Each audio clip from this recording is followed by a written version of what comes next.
L'Odyssée de Choum, c'est l'histoire d'une petite chouette qui éclot alors qu'une tempête met sans dessus-dessous la forêt où son arbre est planté.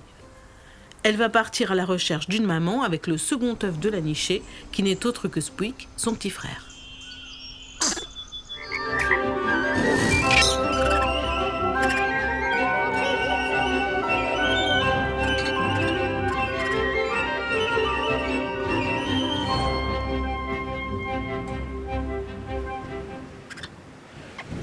Une spécificité de ce projet, ce qui m'intéressait, c'était la photographie animalière et le documentaire animalier.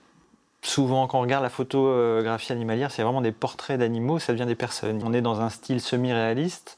Ce qui m'intéresse, c'est d'avoir des morphologies de personnages animaux qui ressemblent aux animaux qu'on représente, mais qui ait une faisabilité bien sûr, et que voilà, on soit à cheval entre quelque chose qui tend vers le naturalisme et en même temps quelque chose qui est simplifié pour des problématiques de fabrication, mais aussi de stylisation.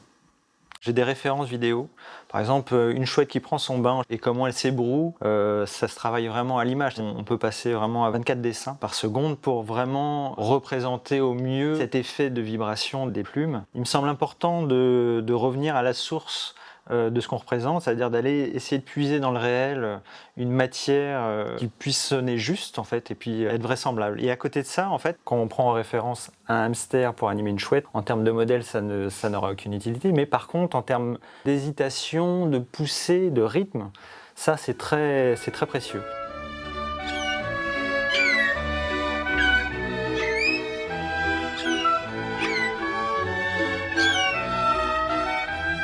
On a choisi la chouette, c'est un oiseau très intéressant parce qu'il a des yeux très ronds comparé à d'autres oiseaux qui ont les yeux sur le côté. Il y a quelque chose qui est un petit peu plus anthropomorphique chez cet oiseau. On aimait aussi sa façon de se mouvoir, sa façon de dodeliner la tête comme ça.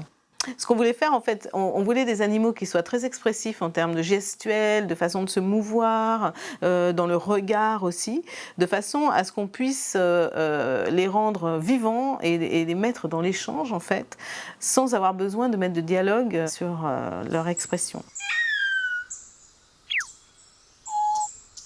Pour les décors, donc, même si, comme je vous ai dit, c'est une sorte de Louisiane rêvée, ce qui m'intéressait, c'est cette petite ville portuaire, ces mangroves, ces marais herbeux aussi. Donc ça, c'est des éléments qui existent dans le réel. Donc on est allé voir comment c'était représenté, comment ça fonctionnait. C'est quel univers tu crées.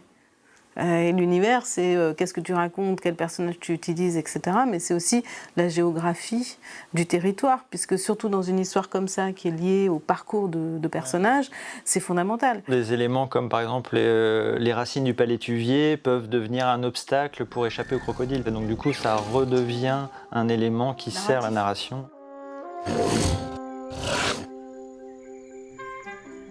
Les choix de couleurs, il y a un point de départ réaliste sur lequel on a souhaité associer des couleurs qui sortent un peu du naturalisme. Donc en fait du bleu dans les verts, enfin, des choses un peu qui rajoutent de l'acidulé, en fait, qui permettent d'un petit peu décaler cet univers-là. Le film a beaucoup de séquences et beaucoup d'atmosphères différentes. On ouvre par exemple sur une tempête. Donc là, on est dans des tons froids, on a des verts qui sont plutôt acidulés, citronnés. Après, il y a Choum qui naît, et donc à ce moment-là, on est dans quelque chose de plus tendre, de plus chaud. On a des roses aussi, des transparences de coquilles. Il faut qu'on soit avec le personnage, c'est une séquence tendre. On a des verts du coup qui sont un peu plus laitues, cœur de laitue. Après, elle découvre la forêt. Alors la forêt, il y a toutes sortes de verts. Le vert est une couleur qui n'est pas facile à manipuler. Sur cette question des verts, je me rappelle qu'il y a eu une longue discussion, parce qu'il y a des verts qui sont des verts de printemps, et puis il y a des verts qui sont plutôt des verts d'été. Et petit à petit, je trouve que dans la lumière, là, il y a quelque chose qui est devenu de plus en plus été. Il y a d'autres atmosphères, notamment par exemple les lucioles, où donc là on va travailler le sombre, la nuit, mais comment faire une nuit qui soit pas anxiogène. Donc là on est dans des transparences, dans des lumières. On essaye de trouver des couleurs vives dans une gamme sombre. Pour toi, c'était quand même assez nouveau. Excuse-moi, je prends... ça me vient, c'était nouveau parce que Bang Bang était en noir et blanc, même s'il y avait un chien rose.